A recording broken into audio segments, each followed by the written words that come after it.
At the far edge of a small, quiet town stood a weathered little house. Its paint had long faded, its roof leaned slightly, and its garden was more earth than bloom. Most people passed it without noticing, a place too ordinary, too small to remember. Inside lived Anna. Her days were slow, filled with the rhythm of survival and prayer. She had outlived her husband, her friends, and almost every person who once called her name. The town had changed around her, but no one seemed to look her way anymore. Each morning she would open her door and watch the street from her doorstep. Neighbors hurried past, carrying groceries, holding children, making plans. None of them stopped, but she always smiled even when no one saw it. Her life was quiet, her needs simple. Yet inside that worn house was a heart that still whispered prayers, even when the world had stopped listening. And though no one else noticed the little home at the edge of the town, heaven did. It was there that something eternal was about to happen. Anna's poverty was the kind that spoke softly, the quiet kind that hides behind gratitude and worn clothing. She never begged, never complained. She simply made do with what she had. A small pot, a cracked bowl, a single blanket folded neatly at the foot of her bed. Sometimes she went without supper. On those nights, she would close her eyes and whisper, "It's all right, Lord, you've given me enough for today." Then she would hum an old hymn until her hunger quieted. Her faith was steady, but her body was growing frail. The cold crept into her bones, and the silence of her house began to feel heavier each winter. Yet she never stopped believing that God saw her, even when the world forgot. "Maybe I am poor," she said one night, staring at her empty table, "but you've never left me completely without." She didn't know it then, but those words were about to become truer than she could imagine. Her table was small, barely wide enough for one plate and a candle. She used to share it with her husband years ago. Now it stood like an altar to her loneliness. That night, Anna sat before it with only a cup of water and a crust of stale bread. Her stomach ached, but her heart ached more. She broke the bread carefully and bowed her head. "Thank you, Jesus," she whispered. "Even when it's little, it's still from your hand." Her voice trembled, but her words were sincere. She chewed slowly, drinking her water between bites. The candle flickered weakly, casting her shadow long across the wall. She closed her eyes and prayed, "I just wish I could share a meal again, not for the food, just for the company." Outside, the wind stirred. A soft rustle moved through the trees, then brushed against her window like a sigh. Anna didn't notice it, but something had shifted in the night air. A quiet stirring, a promise forming. Someone had heard her prayer, and soon her table would no longer be empty. There was a time when Anna's little house had been full of voices, family dinners, laughter, the clinking of dishes, the scent of soup filling the air. But those days had passed quietly, like a dream slipping out of reach. Her children had moved away, first with promises to visit often, then with excuses too gentle to sound cruel. Friends who once stopped by for tea grew old, sick, or silent. One by one, the footsteps faded from her doorstep. At first, Anna waited. She kept the table clean, a second cup ready. She looked out her window each evening, hoping for a familiar silhouette. But years went by, and the road stayed empty. Now when she heard laughter from neighboring homes, she smiled faintly, whispering, "At least someone is happy tonight." Still, when night came and her lamp flickered low, her eyes often filled with tears she never spoke of. "You see me, don't you, Lord?" she would ask softly, "even if no one else does?" And always, though she couldn't yet feel it, heaven's answer was the same. "Yes, Anna, I see you." That winter was the hardest she had known. The wind howled through the cracks in her walls, and the nights seemed endless. Anna wrapped herself in an old shawl, whispering prayers into the dark. "Jesus," she said through chattering teeth, "I don't ask for riches, just warmth, just a little comfort tonight." Her candle sputtered as if listening. The flame bent low, then rose again. She pulled her blanket tighter and kept praying, her voice trembling but steady. "I know you're near, even when I can't feel you. But Lord, if you could, just once, let me feel you close." A single tear rolled down her cheek. It wasn't despair. It was longing. The kind of longing that only those who have suffered quietly understand. As she drifted towards sleep, the wind outside shifted, growing softer. The air in her small room seemed to warm ever so slightly. And though her eyes were closed, a faint light began to move across the walls, as if someone had struck a match in heaven and let its glow fall gently into her home. Morning came grey and heavy. Anna woke with a cough and an ache deep in her chest. The little bit of bread she had left was gone, and her body felt weaker than ever. She tried to rise, but fell back into her chair, her breath shallow. "Not today, Lord," she whispered. "I just don't have the strength." She sat there for hours, staring at the quiet room. Her thoughts drifted between heaven and earth, part of her wanting to go, part of her afraid of leaving without saying goodbye to anyone. "I suppose they wouldn't even know for days," she murmured. The thought stung more than she expected. For the first time in years, she wondered if God had forgotten her too. "If you still see me," she whispered, "please, send something, anything, to remind me that you're near." Her eyes closed, heavy with fatigue. The house was silent, except for the wind pressing against the door. Then, softly, something shifted. The wind stopped. The air grew still, like the moment before dawn, and from that stillness came the faintest sound, a breath, a whisper, a presence he had heard. That afternoon, as clouds gathered outside and the world turned grey, Anna sat wrapped in her shawl, half dozing in her chair. The house was utterly still. Not even the old clock dared to tick too loudly. Then a soft breeze slipped through the cracks of her window. It wasn't sharp or cold like the winter wind had been.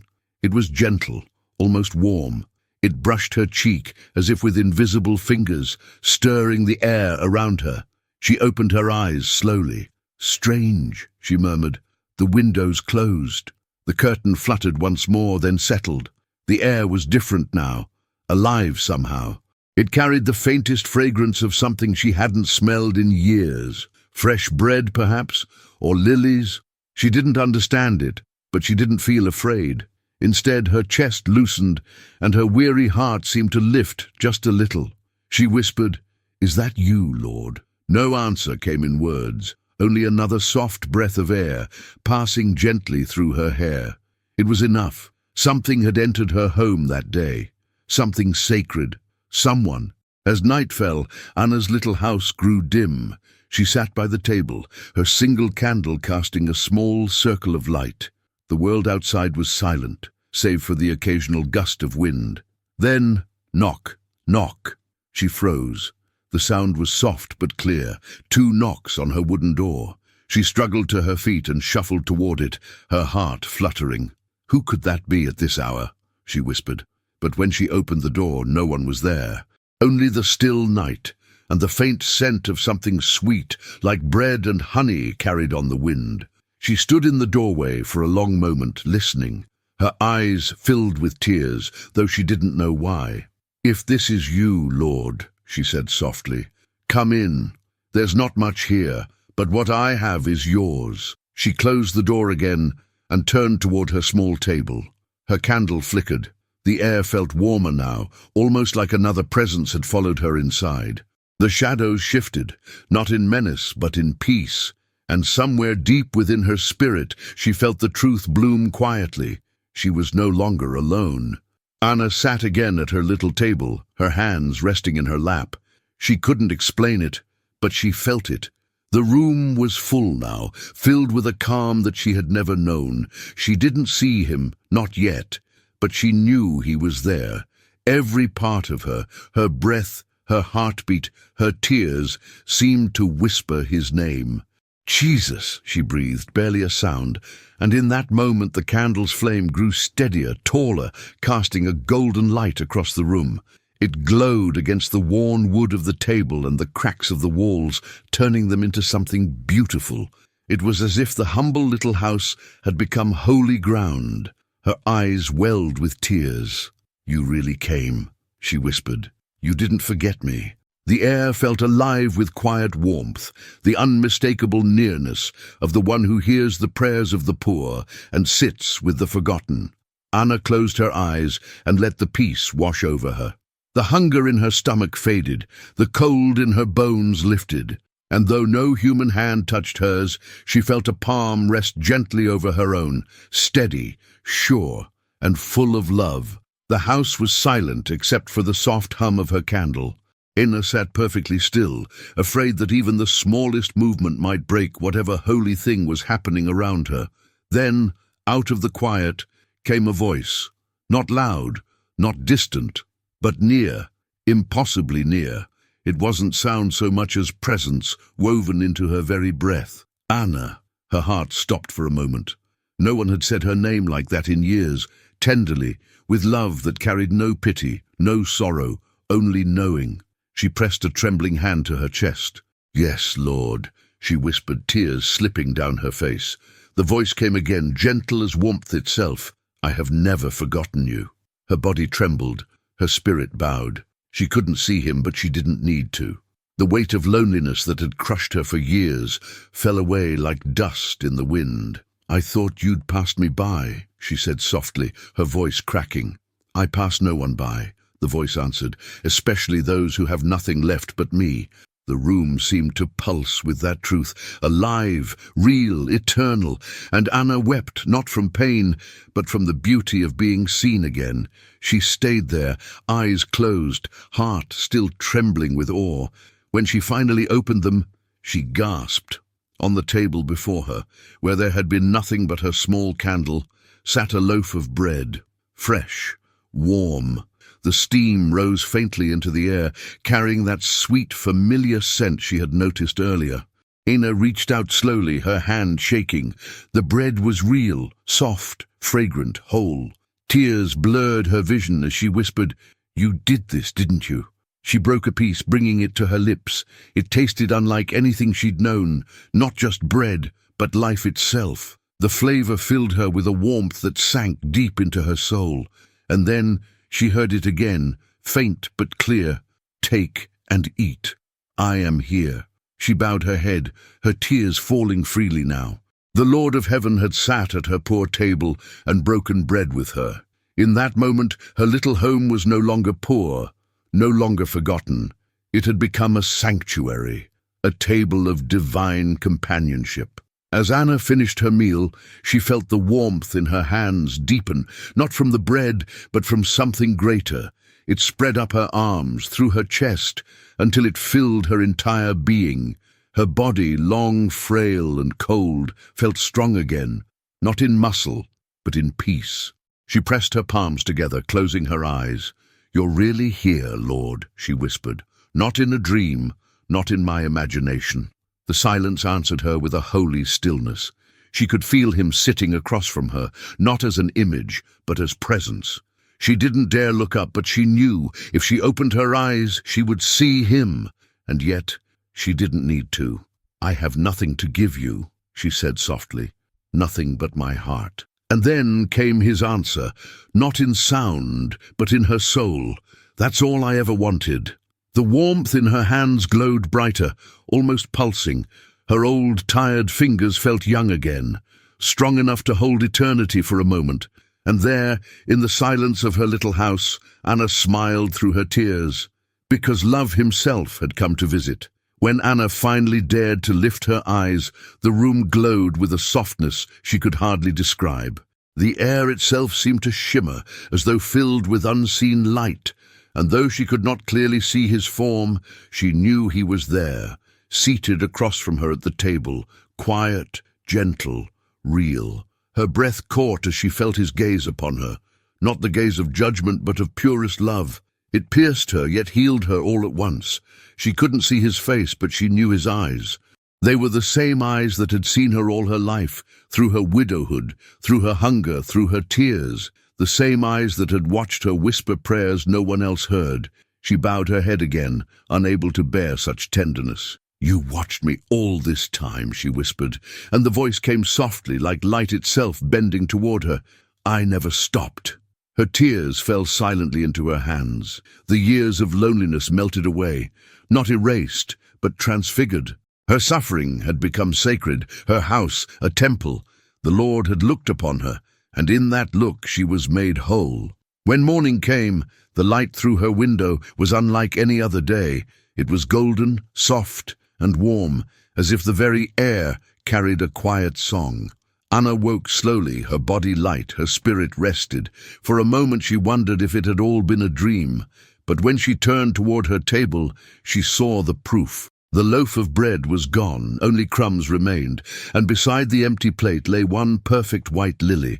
Her hand went to her mouth as she began to weep, overwhelmed by the gentle truth of it. "You were here," she whispered. "You really came." She touched the lily's petals. Fresh, fragrant, pure. Its scent filled the room, driving away the chill that once lived in the walls. Outside, the sky shone brighter than she'd seen in years. Even the birds seemed to sing differently, as if echoing a joy that had visited her home.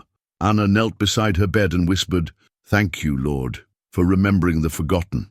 Days later, when the neighbor stopped by to check on her, Anna could hardly contain herself.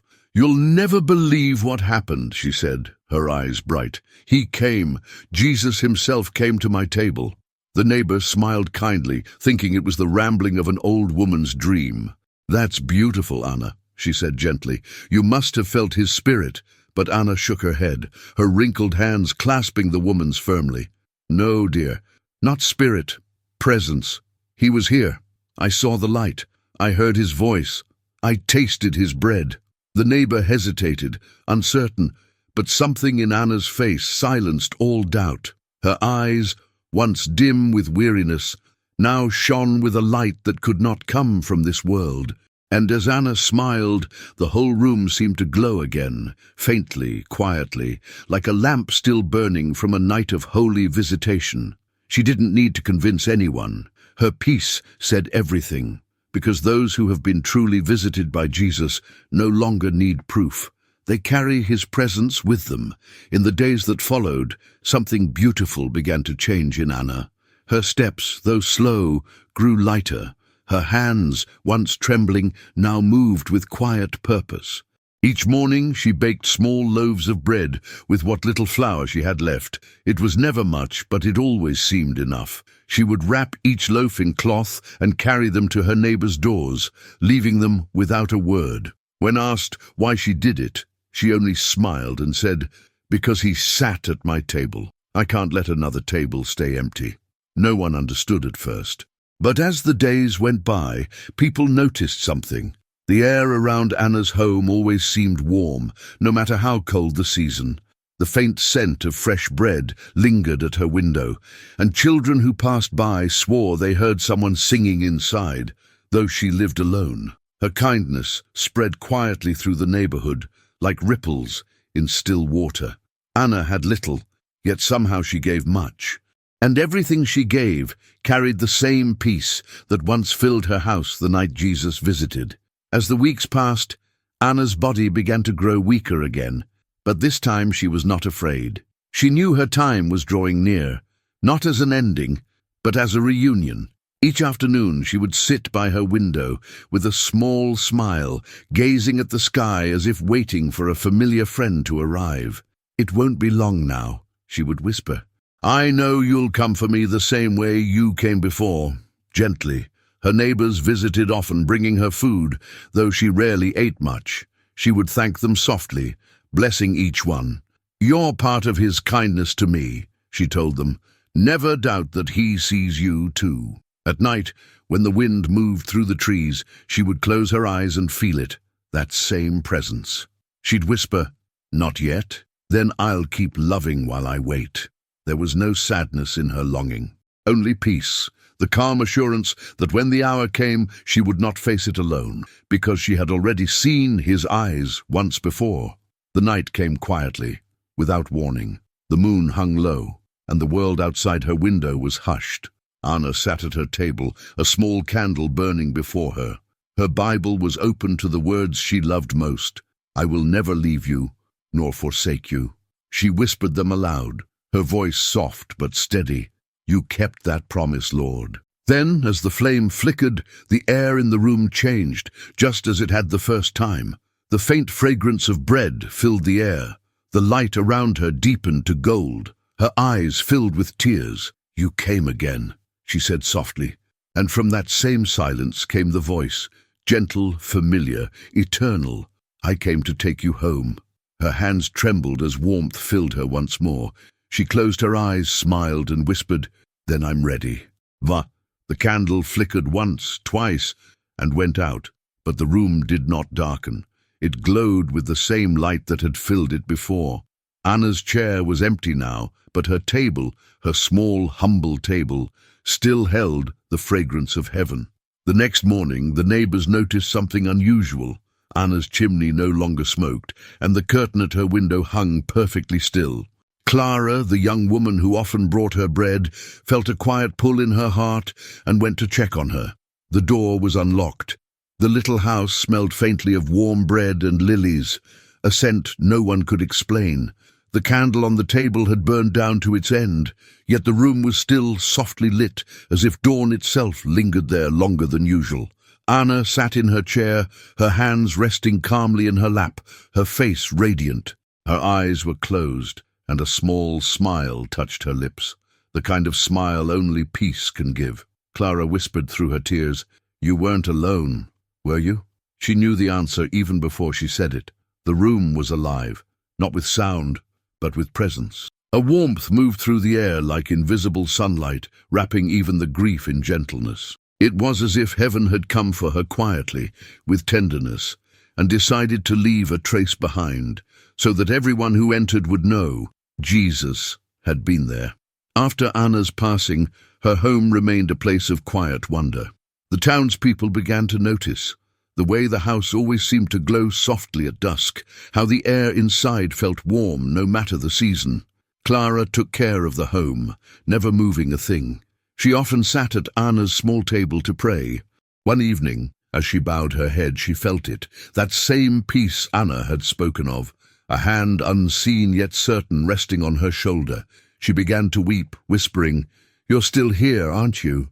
The air around her seemed to shimmer, and in her heart she heard it. "Where I am welcomed, I stay." Clara smiled through her tears. She finally understood.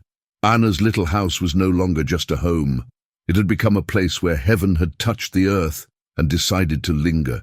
And though Anna was gone from sight, her story did not end. The bread still fed hearts that came hungry. The warmth still filled souls that came cold. And Jesus, the friend of the forgotten, still visited those who believed they were unseen. Because love, once invited, never truly leaves. It remains, it dwells.